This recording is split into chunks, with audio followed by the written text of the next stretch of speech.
What's up guys, it's your boy Wolf back with another 7 Deadly Sins Origins video. Now today I want to do hopefully a quick short little video talking about something that I've kind of been testing out and I haven't seen many other people talking about, and that is do not sleep on SR weapons. I've been testing out Daisy a lot. I've been pushing her because I wanted to get a really good feel for her as a unit with all her kits. I wanted to make a full in-depth guide, breakdown, analysis, showcase all her skills properly, because I feel like I might have given people the wrong idea. I feel like people might have misinterpreted the message of my skip or pull video. So I kind of wanted to go over her properly, showcase her when she's actually built up, and show people what she's how she performs, and explain why I feel the way I feel about her. But while testing her, I was kind of doing something and I realized something else that I don't see a lot of people talking about, and that is the effectiveness of SR weapons.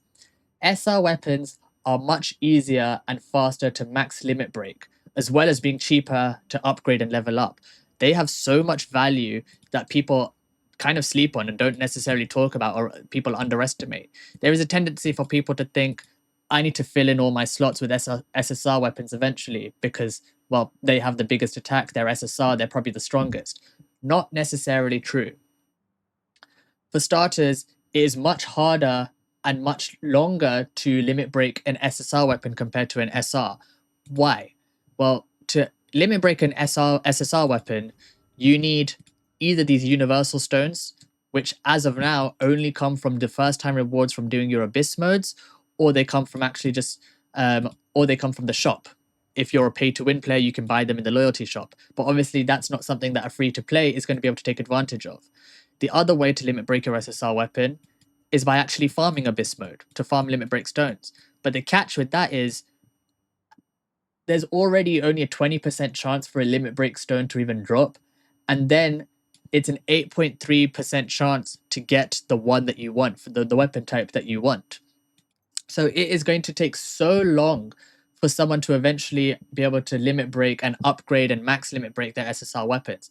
It costs 3 stones for the first level to go from 0 to 1, and that number increases as you progress every time. It's like 5 stones for level 2, and then it keeps increasing. So it is going to take a long while. Whereas SR weapons, well, anytime that you draw on any of these banners, you're pretty much always getting an SR weapon off the banner from every multi. On top of that, there is a set of SR weapons, and I don't mean these crafted ones. These you do not want to craft and salvage because it is resource expensive. You don't want to be wasting your gold. You don't want to be wasting the purple drops from elite bosses. You don't want to be wasting your fragments. But these ones, the named ones at the top, these are easier and cheaper to craft because they cost 10 of the blue drops, which you're getting 4 per run at world level 4.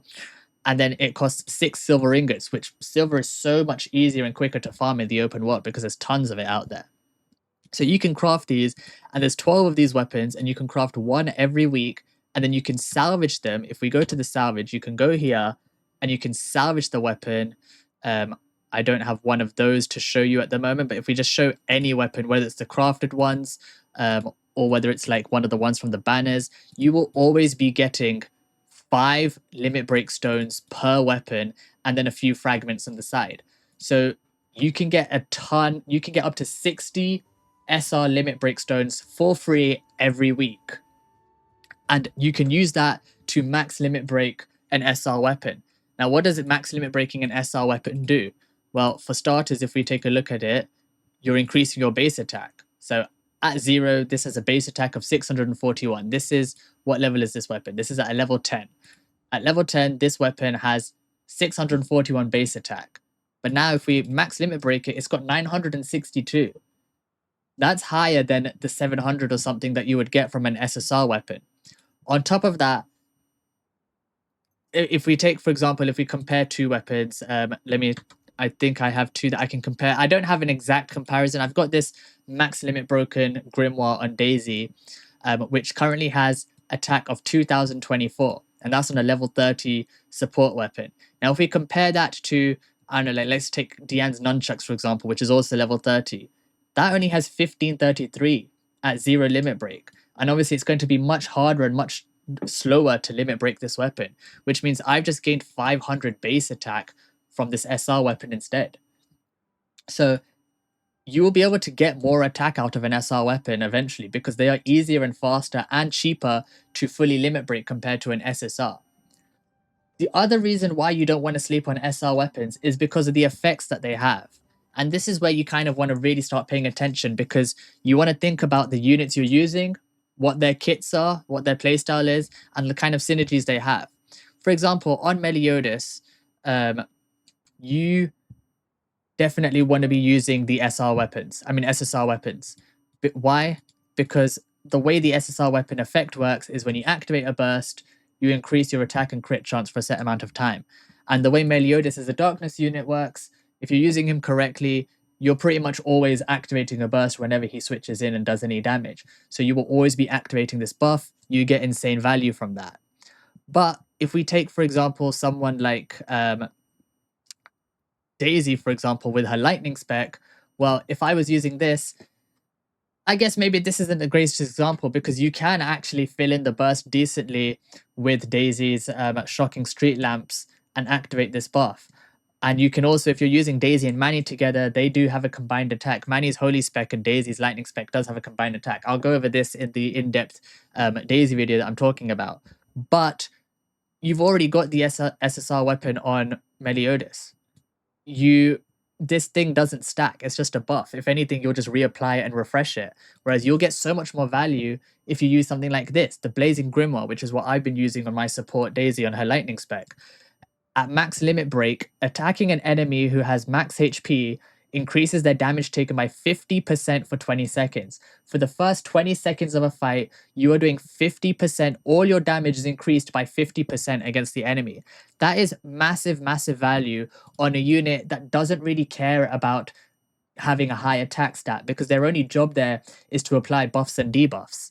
Same with Manny on her holy spec. My Manny is also wearing the first strike, the blazing staff, first strike effect staff on her holy spec, because chances are I'm starting a fight on one of these two because I want to apply their buffs and debuffs first. So then I'm instantly applying this first strike buff, and I'm getting insane value from that because I'm giving myself 20 seconds at the start of the fight of increased damage done.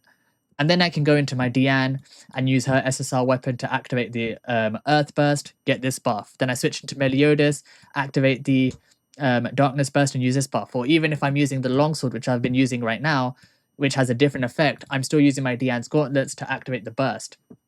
You want to use these SSR weapons mainly on whoever you are using to activate your burst.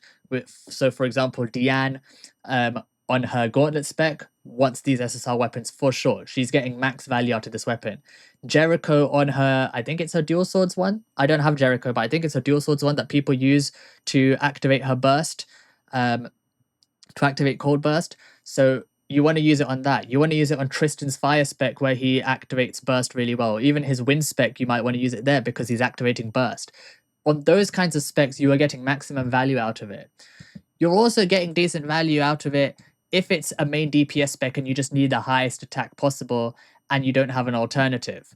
But if you're able to get a max limit broken SR weapon, it is so much more effective because you can get higher base attack. So eventually it will have higher attack. For example, this axe, if I max limit break this axe and take it all the way to level 50, it will have higher attack than this SSR axe. Not to mention you can add whatever enchantments on top. And if you look at it, the axe both have a crit damage secondary stat. So you still gain value. So you have to look at the kind of kits they have and how much value they're getting from the weapon as well. And depending on the kit, some of these SR weapons, different SR weapons, have effects that are useful. For example, Manny's Longsword spec is one of the examples that I wanted to point out, which I was looking at. Manny's Longsword spec, the way it works, if you're using the cold team, and you probably already know this, but essentially you want to switch her in, you want to activate your Cold Burst with Jericho, then switch Manny in. When you attack an enemy with Cold Burst activated, she gains crit chance and crit damage. And then you want to use your ult. If you have your ult charge up, you want to use your ult first because that's going to give you 40% buffed cold damage. And then you want to start using your your E first to get your frost, to then start normal attacking, using your Q to build up your frost strike, to then use your frost strike. But by activating the burst first with Jericho and then using your ult, you're setting up all your buffs. Now, while you're doing that, if you use the Jet Black Longsword and you max limit break this, well, hey, not only do I have a max limit broken higher base attack weapon, but now I have an effect where there is a chance that I can get, there's a 1 in 5 chance that I can get an extra 80% crit chance for 7 seconds now after using that ultimate before I start my combo. If you have a unit that uses their ult early on in a combo before using their other skills, this weapon does have a lot of value because yes, it's a gamble, but you can max limit break it. It's going to have higher base attack. You've already got more value than an SSR because it's going to have higher attack stat. On top of that, now you actually gain value from using this effect because now you have a chance to overcap your crit, take it over 100%. Because let's be honest, 80%, if that procs, you're probably already guaranteed to have somewhere between 10 and 20% just from your masteries. And then there's a chance if you're using someone like Jericho or Diane to activate the burst, you're getting crit chance from their effect as well. There's a lot of sources of crit there. If you're using someone like Diane to support as well, you might, sorry, not Diane, Daisy, you might be gaining some crit from there. So you can overcap your crit and do insane damage. So now this weapon has so much value because of how it synergizes with this kit. And that's the same as what I was talking about with Daisy in a support spec. I start the fight on Daisy because she has buffs and debuffs that have a large duration. So I start the fight with Daisy to drop my lamp, get up my 40-second crit damage buff before I switch into Manny to then get her buff down, which is a shorter duration, before I switch into these two to start activating bursts. And because I'm starting the fight on her, it means that whenever she fights an enemy at the start of a fight, they are always going to be max HP. So I will always be able to get this effect down, which means that I'm guaranteed to have 20 seconds at the start of any fight or 50% increased damage. Now the value from this weapon is insane. So don't ignore the SR weapons because some of them, depending on the units, depending on the kits, the playstyles, the role that they fulfill in your team, the synergy is insane. The other reason that it is important to take note of this that I want to bring your attention to is because of your SSR limit break priorities. Now, this isn't a hard and fast rule. This is obviously my opinion, so take it with a grain of salt if you will. But you might not always want to be prioritizing limit breaking your SSR crafted weapons, even when you can limit break an SSR weapon. Why? Because, like I mentioned before, SSR limit break materials, especially as a free-to-play, are so hard to come by because after the first-time rewards, you're basically just farming for these continuously and trying to stack up the ones on the right weapon. It is going to take a long time for you to get enough to limit break your SSR weapons. Now, considering how rare it is and how long it's going to take to get those, there are some weapons that are more valuable in terms of SSR to limit break than others. Which ones are these? Well, if we look at the SSR crafted weapon first, what does it give you? At level 1 with no limit break, activating a burst gives you 28% crit attack, 6% crit chance. And when you limit break that all the way to max, it's just increasing the effect. You get the base attack and it's increasing the effect. Now you've got an extra 12% attack there and an extra 9% crit chance from the effect. But if you look at the exclusive weapons, now if you have Meliodas' longsword crafted, but you haven't limit broken it, you'll see that on yours, at level 1, the effect reads, normal skill use increases darkness damage by 9% for 7 seconds to a max of 18%. Without limit breaking, it only stacks twice. After you limit break it even once, at every level, from limit break 1 all the way to max, at every level, it now stacks up to 3 times on his weapon. Not only that, but the exclusive weapons at limit break 3 gain an additional effect.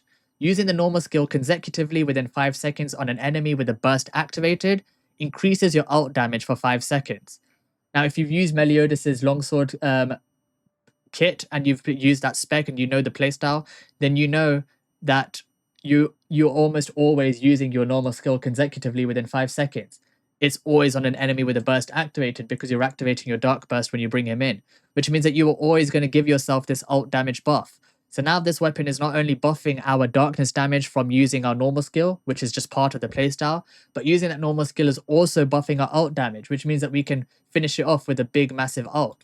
And when you take it all the way to max, that's a maximum of 54% darkness damage increase and 40% ult damage increase.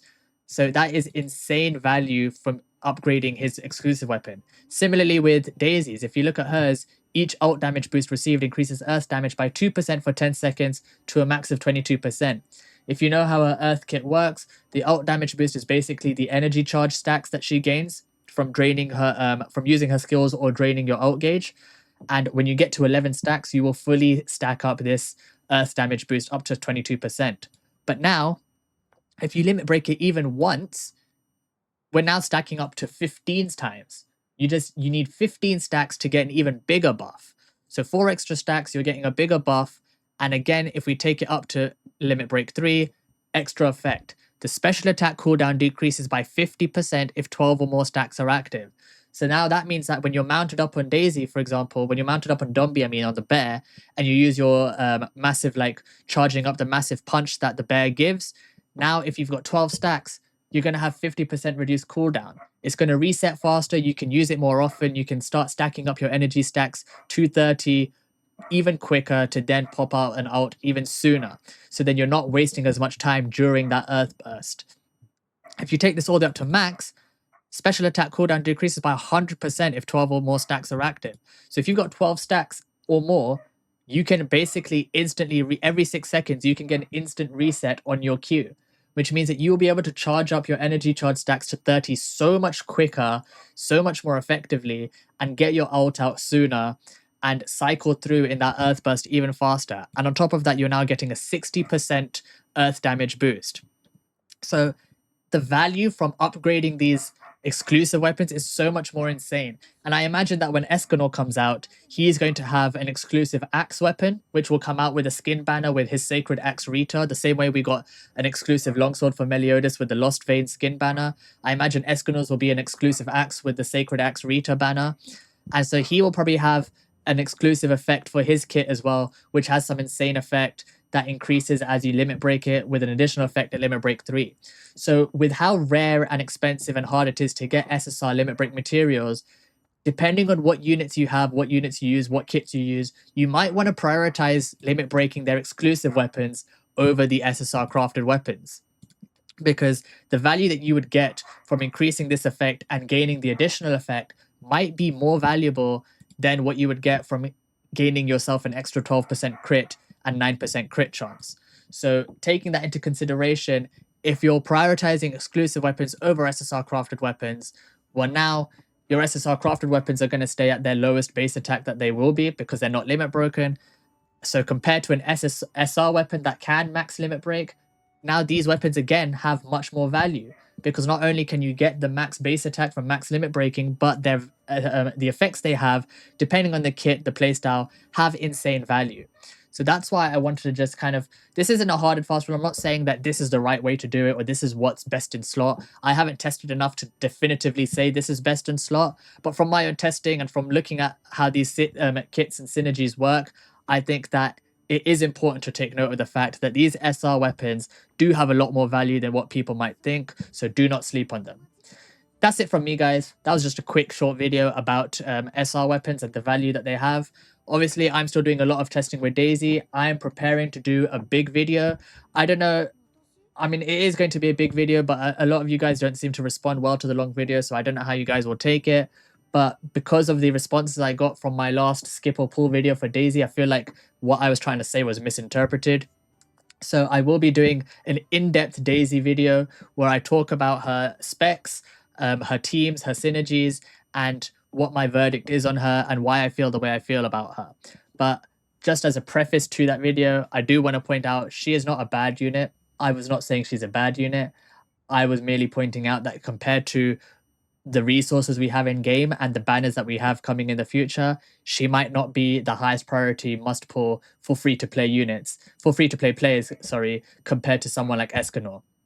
So that's coming up soon. Hopefully this video kind of gave you something to think about. Let me know if you guys agree or disagree in the comments down below. Let me know what you think. Let me know if you already figured this out and I'm kind of just telling you stuff you already know. But that's it from me, guys. I've been Wolf. Peace out.